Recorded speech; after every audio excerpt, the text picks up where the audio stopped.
What's up, YouTube? Have you ever asked yourself, is the 5G signal that's now coming to your cell phone harming you or potentially giving you cancer or doing something bad to your body or your brain or your organs?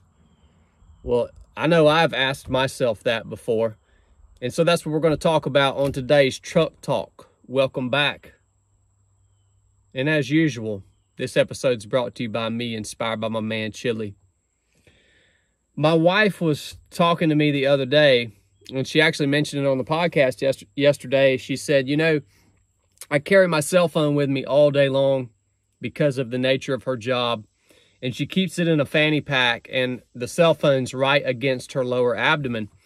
And she said, there's just something like that pops into my mind at random times that is telling me not to keep that cell phone right there against my lower abdomen all day long, day after day.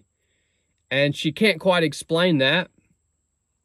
We've never been paranoid about it before, or it's not something that we really have conversations or talk a lot about. But I think we should pay attention to things like that, because I do believe that somewhere deep inside of us, God created our minds with a mechanism to help us determine what is good and bad for us, right? And we see it in nature a lot with other creatures who are relying on their natural instinct in order to survive.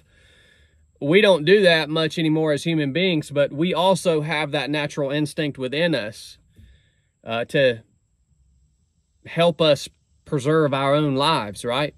And so we should pay attention to stuff like that. I've also had the same thoughts like, man, I need to move this cell phone away from my head. Like where's that coming from? I've never researched this before up until now. So we should pay attention to those little things. That's the first one. And getting back to the question, is this 5G signal, is it harming us? A lot of you guys probably don't even know what 5G is, and I just know on a very foundational level, obviously. 5G stands for fifth generation, and what makes it different than other cell phone signals of the past, 4G, 3G, 2G, 1G, going all the way back. 5G, the reason it's so much faster and effective at transmitting data is because the wavelength is much, much shorter. So the wavelengths are much more condensed. It's at a higher frequency, right?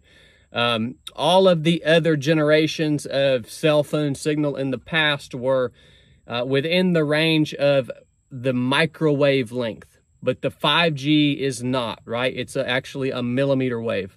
So it's a lot more compact and higher frequency. Obviously, the higher the frequency, the more intense that the wave, that the signal is, right? The electromagnetic radiation that we get from that frequency. So is it harming us? Well, the crazy thing is that if you Google that, and many of you can take your time and do your own research, but if you Google that, the first thing that you're going to see, like right front and center, is no, there's no harm, there's no chance of any harm from the electromagnetic radiation that we are getting from these 5G radio waves. But if you go beyond, you know, the top search lists, you can find multiple sources and articles on studies that have actually found evidence that the electromagnetic radiation from 5G cell phone signal is actually causing people harm. And animals harm.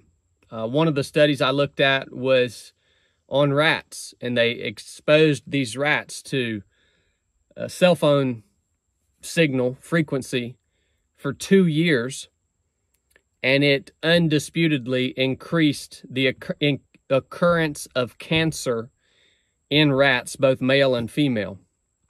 That was just one. There are many, many studies. There are many places that you can look to see that the cell phone signal, and the 5G specifically, is actually categorized as carcinogenic to us as human beings. So that being said, of course, if 5G is actually harmful to us, it's not going to be the first thing that pops up, and you're probably going to have to do some digging to find that evidence, because there's a lot of money, obviously, within that industry, the communications industry, right? I don't really personally need to see all of those studies, or I don't personally need to talk to a scientist to determine that it is most likely that these high frequencies coming through 5G and even other things in our home, other electromagnetic radiation that we have or are exposed to in our home environment that maybe isn't as powerful as 5G, I don't really need a freaking scientist to tell me that that's probably harmful to my body. Right? I like I say, you have a natural instinct. And those of us who live, the closer that we live to nature, the stronger that natural instinct is. That's a fact. All right? So what do we do about that, man? Since we live now in a world where it is undisputedly, it is difficult to do away with the cell phone, right? What do we do about it? Well, obviously, we have to make lifestyle changes to, at least at a minimum, lessen our exposure to our cell phone and maybe the nearness of exposure. So what do I do in my life? Well, one of the great things about where I live, there is no 5G cell phone service. There's barely any cell phone service, period. Like, I have to stand in one spot on my tippy toes to get cell phone service. And obviously that at times is inconvenient, and can't expect all of you guys to pack up and move to a place where there's no cell phone service. So, but it's a blessing, really, if you don't have it. What else can you do? Well, like my wife was talking about, and also in my case, I used to always keep my phone in my pocket. Now, it's interesting. I used to keep my phone in my right pocket, on my right leg. It's interesting that I developed blood clots in my right leg, right near where my phone would be sitting in my pocket. Does that have any correlation? I have no freaking idea, man. I'm just saying it's an observation. So I no longer keep my phone in my pocket ever. When I'm in a transitional stage, I carry my phone, and when I get to where I'm going, I set it down on a table or something. It's not going to stay in my pocket.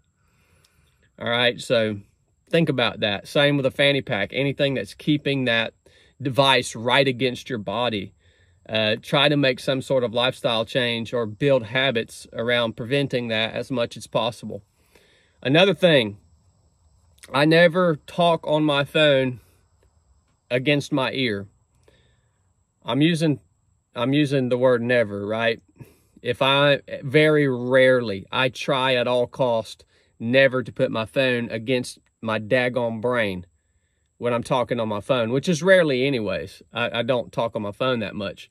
So when I use my phone to talk on it, I keep it away from my head and I put it on speaker, right?